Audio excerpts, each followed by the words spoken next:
your prediction for the first measurable snowfall. This next year? Yeah. Oh, my God. Hopefully not ever. December. I'm fine if it's into December. That's kind of funny. We actually just got rid of it.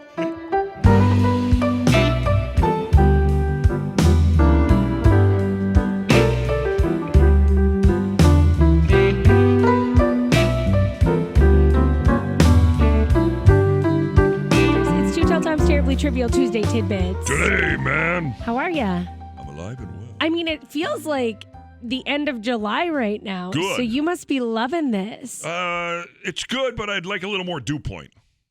A little more humidity. Yeah, there's not a lot of humidity. I sort of I've sort of been enjoying that part about it. It's been good. Yeah, we had 91 yesterday, and if we hit 92 today, it'll be just over my prediction. That would tie a record. So we're talking about records on the other side now that we're threatening instead of those snow records, days below 40 records, snowfall total records, below zero records. I mean, it's nice to talk about something different. Let's put it into context. It was just a little over. No, it was less than 30 days ago. We were talking about setting a record for the most days under 40 degrees. It was a little more than that. Was it? The record would have been April 11th. Okay, so just a little bit more. It's fair to say about 6 weeks ago, 6 weeks ago, we were talking about, are we ever going to hit 40? And if we don't, we set the all-time record. We were also talking about consecutive days with at least 6 inches of snow on the ground, consecutive days with at least 1 inch of snow on the ground. We were talking everything winter, and here we are in April, and we're looking forward to spring. And all of a sudden, boom, it just came, summertime. And not only summertime, but like Amy said, it feels like we're close to the dog days of summer, and I'm not complaining. Yeah, we can go the other way, too. I mean, as we talked about on other tidbit shows, it has snowed during the Fargo Marathon before. I've seen frost on the ground. I mean, we're right around the average date of the last frost around here, which is, 24th or so of May. So it wouldn't be unusual for that to happen. I don't see it happening.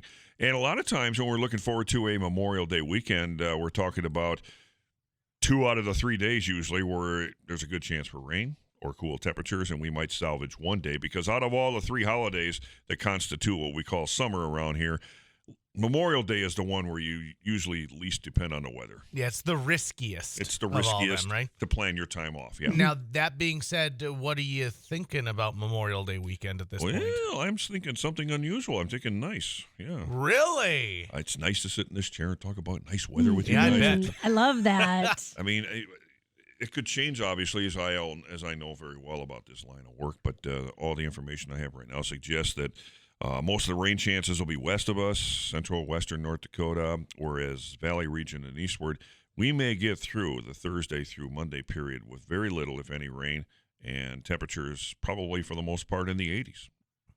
Selfishly, I would like Awesome. to stick with today for just a moment. Sure. Because some of us are going out to Blue Stem to a concert tonight. I heard there's a show out there tonight. Yeah, there is. Yeah. So curious about what tonight has to bring because we've got some showers and thunderstorms in our forecast sort of all day-ish. Well, yeah, beginning later on today, and and it's really kind of hard to message that because a lot of people, when they hear that, they automatically think that no matter where they are standing or wherever during the course of the day, it's automatically going to rain on them, when more than likely more people will get missed than hit. Having said that, I'm thinking showtime around 7 o'clock tonight at the Blue Stem. There may be some showers and storms around the area. Now, the big question is, and I can't answer that. I wish I was that good. I'm not, though. Will it target the Blue Stem area, or will they all dance around the area? I'm thinking the chances of getting hit are rather slim, but I think you might want to just keep an eye out because there could be some activity close by. This is the first of the last 3 nights where there's a chance for rain. The last 2 nights it hasn't really rained there. It's been almost perfect. Temperature will be good. Showtime temperature probably around 80 or slightly above. So that little I guess amount of moisture that came through this morning. Mm-hmm.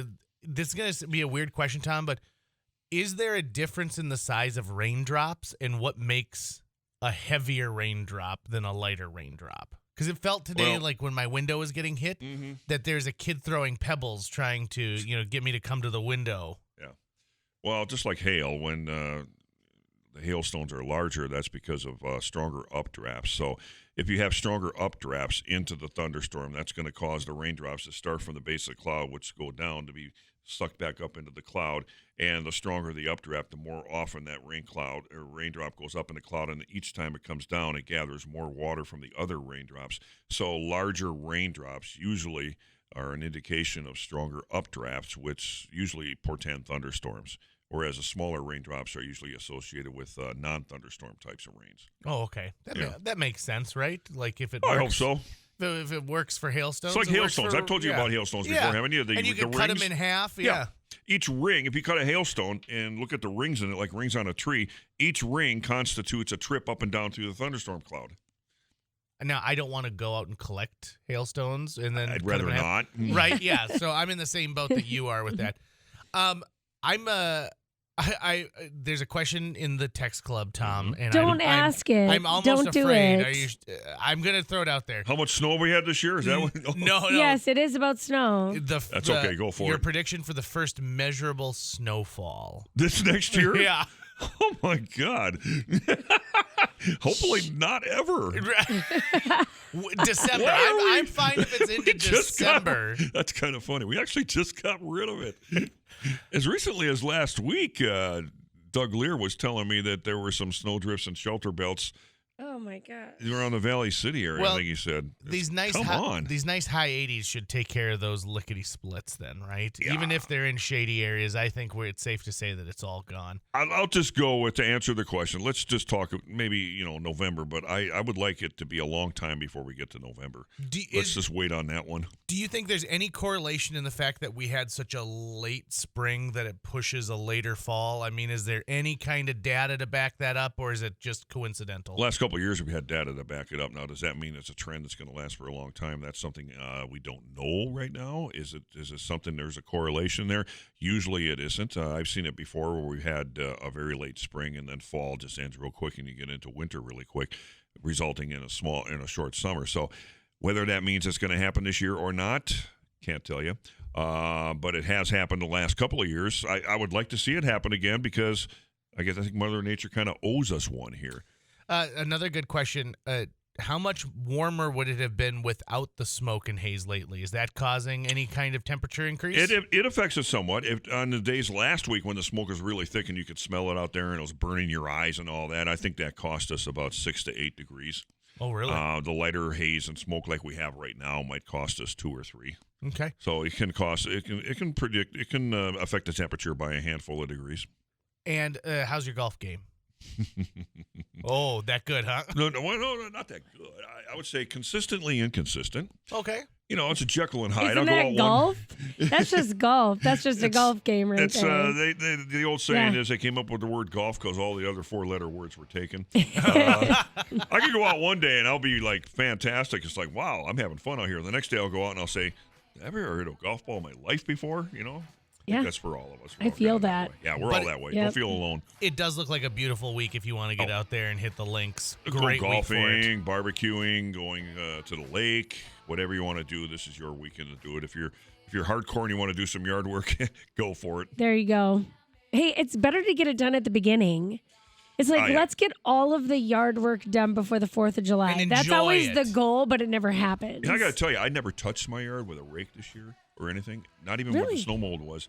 And Mother Nature took care of it all by herself. The grass came right through the mold. There you go. My grass is in great shape right now, and I thought to myself, I didn't have to do a thing.